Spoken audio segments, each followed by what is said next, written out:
आदरणीय सभापति महोदय, आपने मुझे महामहिम राष्ट्रपति जी के अभिभाषण पर धन्यवाद प्रस्ताव पर चर्चा में भाग लेने की अनुमति दिया, इसके लिए बहुत बहुत धन्यवाद।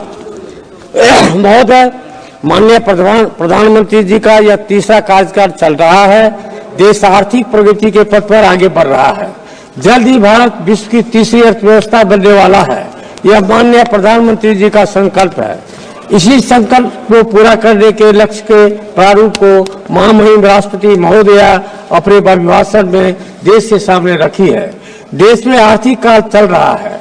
अभी हाल ही में संविधान को अपनाने की 75वीं वर्षगांठ बनाई गई है। यह हमारे राष्ट्र के लिए गौरव की बात है। महामहिम राष्ट्रपति जी ने देश की आर्थिक उन्नति का रोड मैप के साथ सरकार के कार्यों की लेखा जोखा को सबके सामने प्रस्तुत की है। आज सरकार का मूल मंत्र सबका साथ, सबका विकास, सबका विश्वास और सबका प्रयास परिलक्षित होता प्रतीत हो रहा है।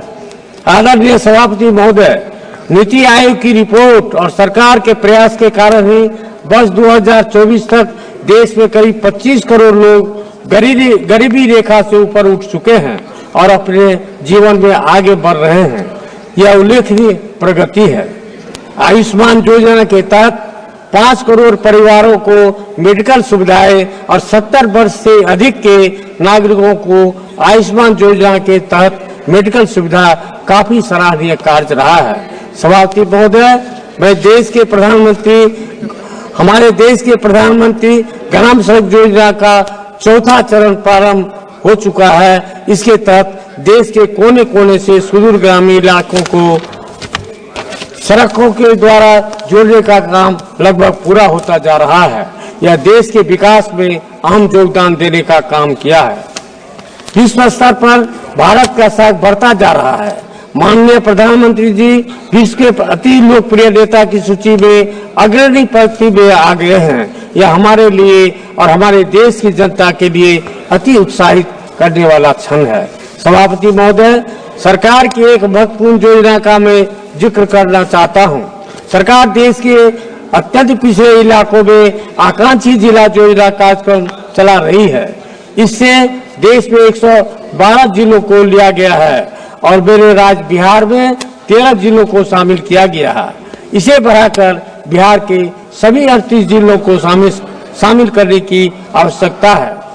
सरकार द्वारा 500 ब्लॉकों को आकांक्षी योजना में शामिल किया गया है, जिसमें से बिहार में 61 ब्लॉकों को शामिल किया गया है। इस कार्यकाल से पिछड़े इलाकों के स्वास्थ्य, पोषण, कृषि, सामाजिक विकास और शिक्षा के क्षेत्रों में विभिन्न मापदंडों उल्लेखनीय प्रगति हुई है। माननीय सभापति जी, महामहिम जी के अभिभाषण में ऐसे राष्ट्र के निर्माण की परिकल्पना की गई है जो अतीत के गौरव से जुड़ा है, जिसमें आधुनिकतावाद का हर स्वर्णिम अध्याय है, जो आत्मनिर्भर है और जो अपने मानवीय दायित्वों को पूरा करने में समर्थ है तथा मध्य वर्ग भी वैभव से युक्त है।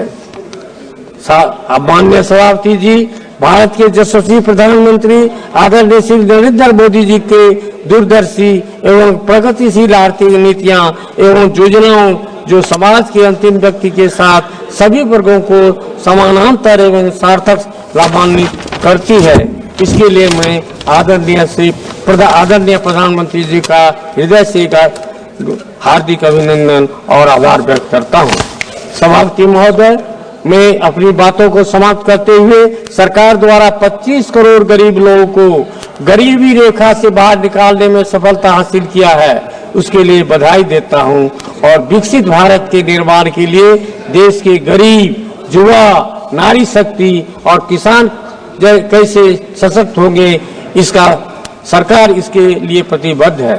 इन्हीं कामनाओं के साथ मैं महामहिम राष्ट्रपति जी के अभिभाषण के धन्यवाद प्रस्ताव का समर्थन करता हूं। धन्यवाद। Thank you honourable member Arvind शांत।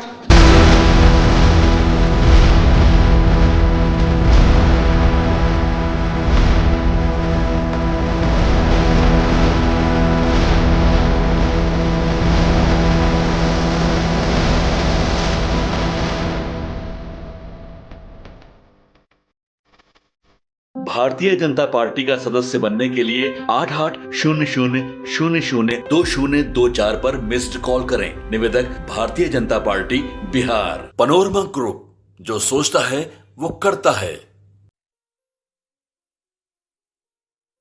ये लो मुंह मीठा करो, आज मैंने अपना जॉब छोड़ दिया। अब हम पूर्णिया वापस जाएंगे। जॉब छोड़ दिया है? मतलब ये घर कैसे चलेगा? हम करेंगे क्या? और माँ बाबूजी क्या बोलेंगे? इसलिए मैं एक और मिठाई का डब्बा लाया। अपने बिजनेस के लिए लोन अप्रूव हो गया। अरे लोन अप्रूव हो गया वो तो ठीक है, लेकिन पूर्णिया में हम रहेंगे कहाँ? अपना घर भी तो नहीं है वहाँ। इसलिए तो एक और मिठाई का डब्बा अलग से लाया हूं। हमने पूर्णिया में घर ले लिया है, पूर्णिया के ई होम्स पैनोरमा में। पूर्णिया में पैनोरमा ग्रुप लेकर आए हैं ई होम्स पैनोरमा। बड़ा घर, आलीशान जिंदगी और अत्याधुनिक सुविधाओं के संग। अरे अरे, अब क्यों मुंह मीठा करवा रही हो? क्योंकि हम घर वापसी जो कर रहे हैं। घर वापसी की खुशी पूर्णिया में ई होम्स पैनोरमा के संग। ई Homes Panorama, luxurious lifestyle redefined.